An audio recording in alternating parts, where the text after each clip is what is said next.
लोगों को स्वास्थ्य दिया, उनको सुख दिया, समृद्धि दी, शांति दी, रोजगार दिया। मैंने उनके जीवन में एक डिवाइन ट्रांसफॉर्मेशन दिया। मैंने करोड़ों लोगों की दवाइयां छुड़ाई। उनको 99% लोगों को मैं कहता हूं मैं ऑपरेशन से, दवाओं से मुक्त करता हूं, साथ में बीड़ी, सिगरेट, शराब, नशा से भी मुक्त करता हूं। ये राष्ट्र निर्माण का काम है, जीवन निर्माण का काम है। ऐसे काम करने चाहिए। इस तरह की चीजों से हमें बचना चाहिए जो आईएमए के अध्यक्ष करते हैं। ये बहुत शर्मनाक है और उसके लिए कोर्ट ने उनको सम्मन भेजा है। अब आगे फैसला बहुत जल्दी होगा।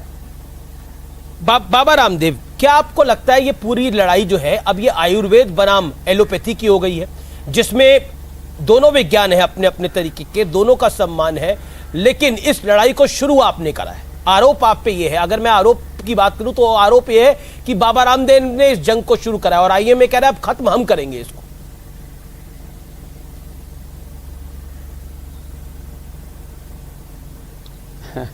मैं तो अभी भी विनम्रता पूर्वक कह रहा हूं, साधु सन्यासी के मन में कोई दुराग्रह तो कतई नहीं होता, सत्याग्रह जरूर होता है। तो मैं इतना ही कहूंगा, जो एलोपैथी का सेक्टर है, उनका जो क्षेत्र है कि जो सर्जरी है और जो लाइफ सेविंग ड्रग वाले जो काम हैं वो उनको करने चाहिए। बाकी माइग्रेन पेन से लेकर के आंखों का चश्मा उतारने से लेकर के दृष्टि परिवर्तन से लेकर के श्रुति से लेकर के थायराइड क्योर करने से लेकर के बीपी, अस्थमा, लोगों की मौत किससे हो रही है? कोविड से मौत नहीं हो रही। आप कहेंगे, मैं बात को प्रधानता देना चाहता हूं दूसरी को, मौत हो रही है कमजोर फेफड़े वालों की। क्या कमजोर फेफड़े का? हमारे पास तो दूध में हल्दी, शिलाजी, च्यवनप्राश, स्वासारी, पंचकोल बहुत कुछ है। क्या एलोपैथी में लंग को स्ट्रेंथन करने के लिए हमारे पास तो सर्वकल्प है, भूमि आंवला है, पुनर्नवा है, एलोवेरा है, वीटग्रास है, लिवोग्रिट है, लिवामृत है। क्या लीवर को, कमजोर जो लीवर है उसको रिकवर करने के लिए, आंतों की कमजोरी के लिए, पेनक्रियाज के बीटा सेल्स डीजनरेट उनको रीजनरेट करने के लिए, टाइप 2 टाइप 1 डायबिटीज के लिए, क्या एलोपैथी में नर्वस सिस्टम जब वीक हो जाए या इम्यूनिटी वीक हो जाए उसको रिकवर करने के लिए एक भी कोई ड्रग है? उत्तर मिलेगा नहीं। क्योंकि जो ड्रग इंडस्ट्री, जो फार्मा इंडस्ट्री, उन्होंने ये काम ही नहीं किया। उनको तो मर्ज और मरीज दोनों जिंदा चाहिए, तभी तो उनका धंधा चलेगा। इसलिए देखो, दोनों के क्षेत्र अलग अलग है। वो करते हैं कंट्रोल, हम करते हैं क्योर, और डंके की चोट पर करते हैं। आर पार की लड़ाई करके देखनी हो तो आकर के देख लो। और जो मैंने लाखों करोड़ों लोगों को ठीक किया है तो प्रमाण देख लो। मैंने 10 करोड़ से ज्यादा लोगों को प्रत्यक्ष और 100 करोड़ से ज्यादा लोगों को परोक्ष रूप से। बाबा रामदेव, आप आयुर्वेद महान है, लेकिन एलोपैथी ने भी कई लोगों का ट्रीटमेंट करा है। अब किसी को कैंसर हो जाए, किसी को ट्यूमर हो जाए, किसी को ब्रेन हेमरेज हो जाए तो तत्काल रूप से ऑपरेशन करना पड़ता है रोकथाम के लिए। उसका इलाज आयुर्वेद में कैसे हो पाएगा तत्काल प्रभाव से? आदमी को हार्ट अटैक हो जाए तो मैं तो बोल ही रहा हूं, स्टंट डाल ले तो कैसे होगा? तो उसमें उसके लिए तो एलोपैथी जरूरी है। में लाखों करोड़ों लोगों की पूरी दुनिया में एलोपैथी ने जान बचाई है। इसलिए ये दो क्षेत्र मैंने विशुद्ध रूप से छोड़ रखे, कोई दुराग्रह नहीं, कोई हट नहीं, कोई दुर्भावना नहीं जी।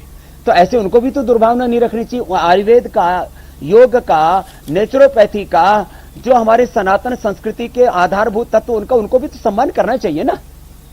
अब ये पूरी एक बहुत बड़ी इसके पीछे एक ताकत खड़ी है।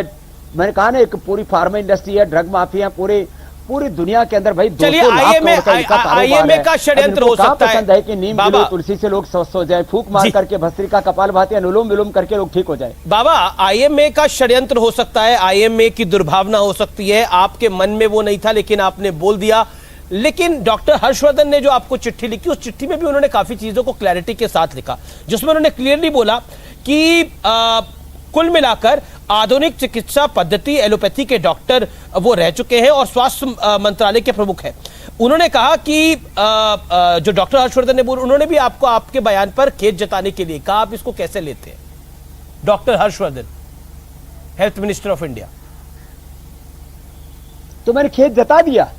देखो, डॉक्टर हर्षवर्धन जी के ऊपर भी अनावश्यक दवाओं भी डालते रहते बीच बीच में।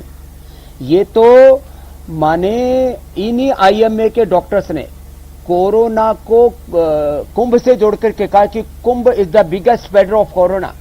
इन्होंने तो, इन आईएमए के डॉक्टरों ने मोदी जी की तुलना हिटलर से करके, इन्हीं डॉक्टरों ने भारत का किस तरह से अलग अलग क्षेत्रों में मतलब इंडियन वेरिएंट को जो है वो मोदी वेरिएंट कह करके मतलब इंडिया में जो कोरोना फैला उसको इंडियन वेरिएंट और मोदी वेरिएंट कह करके इन्हीं डॉक्टर्स में, आईएमए के डॉक्टर्स वालों ने, क्योंकि इसमें बहुत से लोग पॉलिटिकल हैं।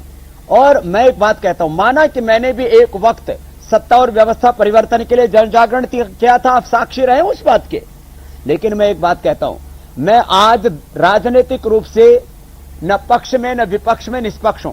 आईएमए के आप पूरा लिस्ट उठा करके देखो, इसके अंदर आपको 90% लोग पॉलिटिकल मिलेंगे, जो इनके पदाधिकारी आदि होते हैं। तो ये एक राजनीतिक संस्था है, हर्षवर्धन इनके दबाव में आ गए चाहिए और सबको मिलजुल करके काम करना चाहिए। आप कह रहे डॉक्टर हर्षवर्धन इन सबके दबाव में आ गए, इसलिए उन्होंने चिट्ठी लिख दी। मैं कहता हूं उनको भी अलग अलग मुद्दों पर दबाव में लेने की कोशिश करते हैं। नहीं, पर ये माना जाता है, ये सरकार तो आपके पक्ष वाली सरकार है, ऐसा माना जाता है, और तभी आपको दूसरी तरफ से टारगेट भी किया जाता है। तो ये अगर ये भी गलत कह रहे हैं तो कुछ तो गलती हुई होगी स्वामी रामदेव, कुछ तो चूक हो गई होगी। क्योंकि मैं हर्षवर्धन साहब को पढ़ता हूं तो उन्होंने बोला कोरोना योद्धाओं का निरादर कर दिया है। मान ली।